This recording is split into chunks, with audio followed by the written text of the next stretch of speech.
Olha, a gente ouve dizer muito, com muita frequência, rinite. Quer seja na criança, quer seja no adulto, no adolescente, até no idoso. Mas eu sempre ouvi dizer que a rinite, ela é alérgica. E para a gente saber se ela é somente alérgica, eu vim bater um papo com o Dr. Marco Aurélio Fornazieri, que é médico otorrinolaringologista e que poderá nos dizer se a rinite é alérgica. Então, Mafalda, a rinite não é somente alérgica, existem outros tipos de rinite. Quais são?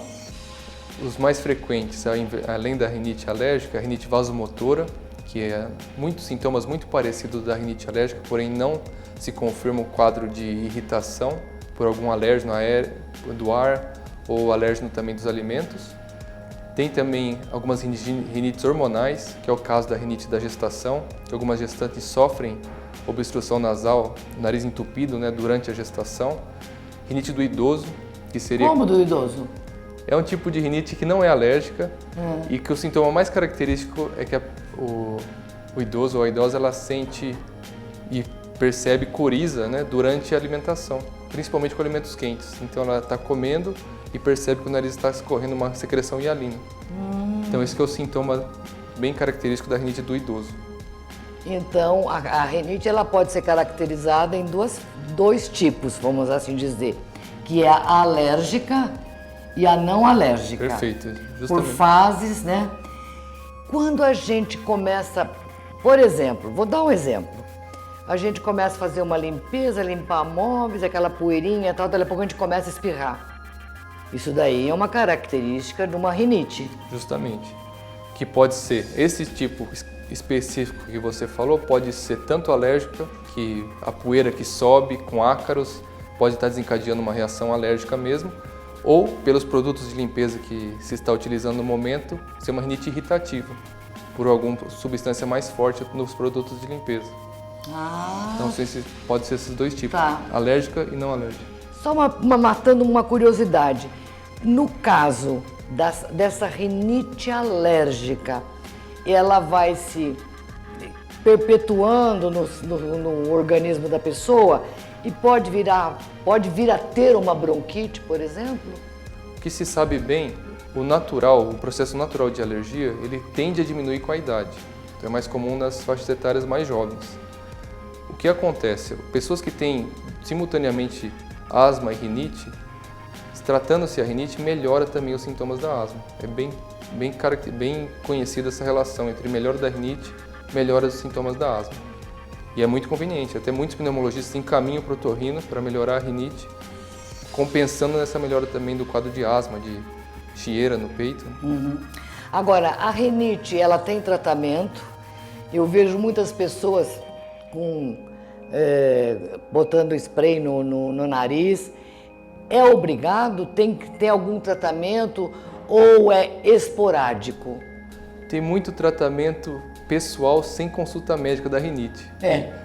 E infelizmente o que acontece? As pessoas vão nas farmácias e compram o famoso Nelsoro, o Aturgil, o Naridrim. E na verdade esse tipo de medicação são venenos para o nariz. E não só para o nariz, na verdade, porque esse medicamento ele tem um estimulante muito análogo à adrenalina. Então pode ter até consequência cardíaca. Nossa! O pessoal fica feliz porque quando usa essas gotinhas mágicas, abre tudo. Se sente no paraíso, porque o nariz realmente começa a respirar. Mas esses medicamentos, após isso, têm um efeito rebote, que a obstrução é muito maior, além de fazer com que a pessoa tenha uma predisposição de ficar viciada na medicação. Cria dependência. Dependência, esse é o problema. E ela só vai quando tiver com o medicamento. Com a gotinha. Então é comum, funciona como um cigarro, tem a gotinha no bolso. Fica viciada mesmo. Então tá errado. Justamente, essa não é a forma de se tratar a rinite. Então essa medicação não é proscrita mesmo entre os otorrinos, não é para usar. Dr. Marco Aurélio, e o tratamento? Bom, eu tenho uma rinite, eu venho procurá-lo para que você me oriente, para que você trate da minha rinite. Essa é a conduta mais certa.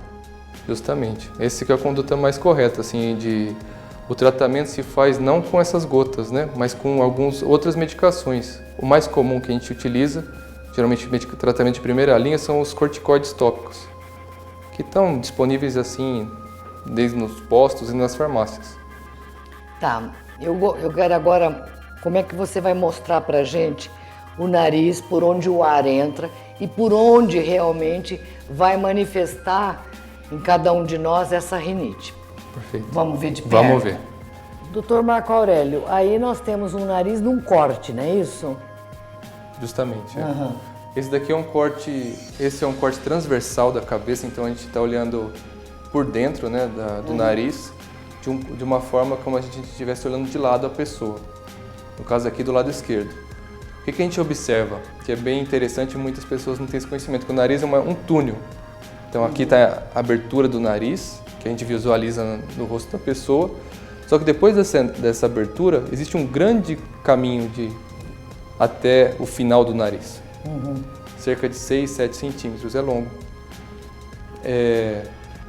E em relação aos efeitos da rinite, o que a rinite faz? Primeiramente, ela vai mudar toda a coloração da mucosa do nariz. Ah, da parte interna. Justamente, que a mucosa geralmente é bem vermelha. E quando tem um quadro alérgico intenso, fica esbranquiçada a mucosa do nariz. Sei. E aí com a medicação? A medicação tem dois efeitos. Primeiramente, ela, além de esbranquiçada, a mucosa também fica hipertrofiada, aumenta de volume, então levando a mais entupimento do nariz. E também ocorre uma degeneração, formam pólipos. Pode formar pólipos se a rinite for muito intensa. E a medicação justamente vai funcionar nesse ponto. Vai diminuir o estímulo alérgico, levando a uma diminuição do tamanho da concha inferior, que é essa famosa carne esponjosa, que o pessoal conhecido popularmente como carne esponjosa, que diminuiria o tamanho da concha inferior, melhoraria o sintoma de obstrução nasal. E me diga uma coisa, todo nariz tem pelinho. Pelinho. E esses pelos é para filtrar o ar? Justamente, as vibriças, né, que estão aqui no vestíbulo do nariz, eles só estão na entrada do nariz e eles têm a função de filtração de algumas de poeiras, por exemplo. E muita gente tira, né? Corta os pelos. É errado, né? Mas o que as pessoas geralmente cortam são as que acabam saindo para fora. Isso não tem grandes problemas, porque eles ocupam uma região até relativamente grande dentro do nariz. Aí você falou em cirurgia. Como é que é essa cirurgia? A cirurgia ela é indicada quando a medicação não tem o efeito desejado. A pessoa continua com obstrução, continua com coriza, os sintomas não estão resolvidos. Então a cirurgia do adulto, né, que principalmente é importante dizer que de carne esponjosa, é chamada de turbinectomia. O que é turbinectomia? Turbinectomia seria retirar uma parte da concha inferior. Então a cirurgia seria a remoção de um pedaço aqui da concha inferior, aumentando o espaço dentro do nariz para a passagem do ar. Para a passagem do ar.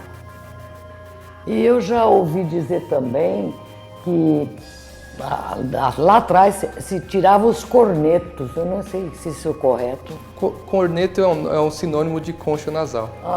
É a mesma. Então, são 3 cornetos que o nariz possui: o inferior, o médio e o superior. O que a cirurgia da rinite geralmente é a remoção de parte do inferior, do corneto ou da concha inferior. E com isso vai trazer um benefício grande para o paciente. Geralmente as pessoas ficam muito satisfeitas com a cirurgia, quando não tem bom resultado com a medicação. Dr. Marco Aurélio, isso é mais comum no homem ou na mulher? A prevalência é similar entre homens e mulheres, não tem diferença de prevalência da rinite alérgica. E a rinite, ela traz uma deficiência no sono, né? A rinite, a classificação dela como tem a classificação se é alérgica ou não alérgica, tem relação à gravidade também. Então ela pode ser leve, moderada ou severa. Severa seria aquela rinite que prejudica o sono, que é fundamental, né, para a saúde física e psíquica da pessoa mesmo. Então a rinite pode comprometer mesmo a parte do sono do paciente.